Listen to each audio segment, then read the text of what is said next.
তোর বোনকে আমার কাছে বিক্রি করে দে। আমি বললাম বেস্ট ফ্রেন্ডের পরিচয় দিলি? ফাহিম বলল, যখন শুনবি তুই তোর বোনকে ধর্ষণ করেছিস তখন সহ্য করতে পারবি তো? আমি বললাম এতটা নিচে নেমে যাবি আমি ভাবতেও পারি নাই। ফাহিম বলল, তোর ভাবনাতে আমার কিছু আসে যায় না। আমি বললাম আমার বোনকে ছেড়ে দে। ফাহিম বলল, তোর সামনে তোর বোনকে আজকে আমি ধর্ষণ করব। আমি বললাম প্লিজ ফাহিম, তুই আমার সাথে যা ইচ্ছা কর, তবুও আমার বোনকে ছেড়ে দে। ফাহিম বলল, তোর সাথে বন্ধুত্ব করার যে একটা কারণ আছে। আমি বললাম আমি যদি জানতাম কখনো তোকে আমার বেস্ট ফ্রেন্ড করতাম না। ফাহিম বলল, সত্যি তোর বোন অনেক সুন্দর, আজকে অনেক মজা হবে। আমি বললাম ফাহিম, তুই আমার আম্মুর হাতে খাবার খেলি, আমার আপন ভাইয়ের মতো আমি তোকে দেখি, আর আজকে তুই আমার বোনকে ধর্ষণ করার ফাঁদ পেতেছিস। ফাহিম বলল, তোর সাথে ফ্রেন্ডশিপ করার এটাই কারণ ছিল। আমি বললাম আজকে তোর কথা শুনে আমার খুব খারাপ লাগছে। ফাহিম বলল, লাগলে আমার কি? আমি বললাম আমি মানুষ চিনতে ভুল করেছি রে। ফাহিম হাসতে হাসতে বলল, বিশ্বাস কর, তোর বোনের সৌন্দর্য দেখে আমি লোভে পড়ে গেছি। আমি বললাম এসব দেখার আগে তুই আমাকে মেরে ফেল। ফাহিম বলল, সেটা তো হবে না। আমি বললাম তোর কাছে আমার বোনের জান ভিক্ষা চাই, ছেড়ে দে ওকে। ফাহিম বলল, মাফ করিস বন্ধু, এটা পারবো না। আমি বললাম ও মাত্র ক্লাস 10-এ পড়ে, পিচ্চি একটা মেয়ে। ফাহিম বলল, ছোট মেয়েদের খেতে অনেক মজা হয়, জানিস না তুই? আমি বললাম প্লিজ ফাহিম, শেষবারের মতো একটা অনুরোধ করলাম, তুই এটা রাখ, তোর কাছে আর কিছুই চাইবো না আমি। ফাহিম বলল, আমার কাছে কিছু চাইবার ক্ষমতা নাই তোর, আমি তোর কিছুই হই না। আমি বললাম এতদিন তাহলে কি ছিলি আমার? ফাহিম বলল, তোর বোনকে কিভাবে নির্জনে আনা যায় তার চিন্তা ভাবনা করতাম সব সময়। তোর মা তো তোর বোনকে সবসময় নজর এড়াতেই দিত না। আমি বললাম তাহলে তোর মোট কথা ওকে তুই ছাড়বি না। ফাহিম বলল, তোর বোনকে আগে তোর সামনে ধর্ষণ করব, আর মানুষ জানতে পারবে এই ধর্ষণ তুই করেছিস।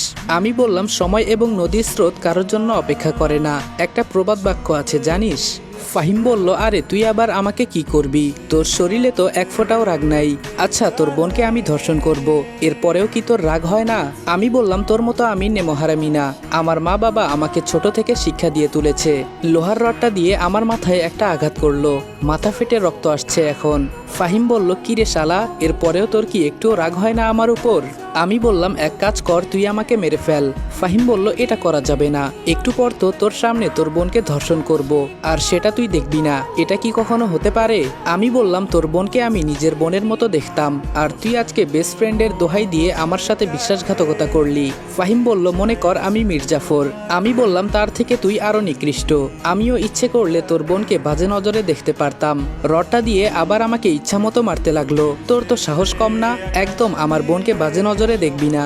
আমি বললাম টাকা আর ক্ষমতার পাওয়ার দেখিয়ে আজকে তুই আমার সাথে যেটা করলি এটা আমার মনে থাকবে। ফাহিম বলল, ওহ তাই নাকি? বাবু তো রেগে যাচ্ছে। কই, আমি তো দেখতে পারছি তুই হাসছিস। পাশে থাকা একটা লোক বলল, হ্যাঁ বস, আপনি ঠিকই বলছেন, শালা একটা মগা। এটা শুনে সবাই হাসাহাসি করতে লাগলো। ফাহিম বলল, এই তোরা ওর বোনকে নিয়ে আয়, আজকে আমি অনেক খুশি। আমি বললাম তুই আমার বোনের সাথে এমন করতে পারিস না ফাহিম, আমি তোর পা ধরে বলছি। ফাহিম বলল, আমার ভেতরে কোনো মায়া দয়া নাই, তাছাড়া এতদিনের সাধনা আমার। এই তোরা ওর হাত পা ভালো করে বেঁধে ফেল, যাতে নড়াচড়া করতে না পারে। আমার চোখ থেকে টপ টপ করে পানি পড়ছে। আমি বললাম তোকে নিজের ভাইয়ের থেকে আমি কম ভালোবাসি নাই, আর আজকে তুই আমার বোনের সাথে বাজে বিহেভ করছিস। ফাহিম বলল, দেখ রনি, তোকে আমি বুঝিয়ে বলি। আমি বললাম, আর কি বোঝাতে চাস তুই আমাকে? ফাহিম বলল, প্রত্যেকটা বিষয়ের পেছনে একটা কারণ থাকে। আমি বললাম, তোর মতো মানুষরূপী কুত্তা যেন কারো ঘরে না জন্মায়। ফাহিম হেসে বলল, দেখ তোর বোনকে কি সুন্দর লাগছে, ওকে সাজিয়ে আনা হয়েছে, কথা বলবি ওর সাথে? এই ওর মুখের বাঁধন খুলে দে।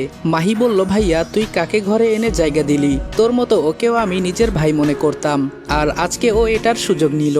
ফাহিম বলল, এসব ইমোশনাল কথা আমার সামনে বলবি না। আমি বললাম, মাফ করে দিস বোন আমাকে, আমি তোকে বাঁচাতে পারি নাই। মাহি বলল, দেখ ফাহিম, তুই আমার নিজের ভাইয়ের মতো, আমার দিকে তাকিয়ে দেখ, আমি না তোর বোনের মতো?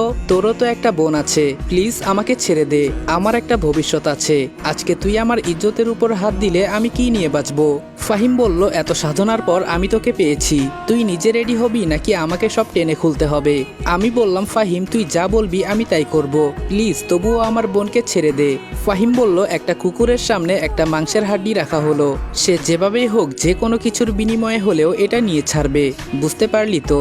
আমি বললাম, তুই যে মানুষরূপী কুকুর তার প্রমাণ দিলি তুই। এটা বলতেই ফাহিমের লোক এসে আমাকে মারতে লাগলো। মাহি বলল, প্লিজ আমার ভাইকে মারিস না, যা করার আমার সাথে কর। ফাহিম বলল, এই তো লাইনে এসেছিস, এই তোরা সবাই বের হয়ে যা। ফাহিমের কথা শুনে সবাই চলে গেল। ফাহিম বলল, রনি তোর কি এখনো আমার উপরে রাগ হয় না? আমি বললাম, আমি এত কিছু জানি না, তুই আমার বোনকে মাফ করে দে। আমি পতিতা পল্লীতে গিয়ে তুই যাকেই পছন্দ করবি আমি তাকেই এনে দিব। ফাহিম বলল, হবে না রে। ফাহিম মাহির কাপড় টেনে খুলে ফেলেছে। আমি চোখ বন্ধ করে আছি।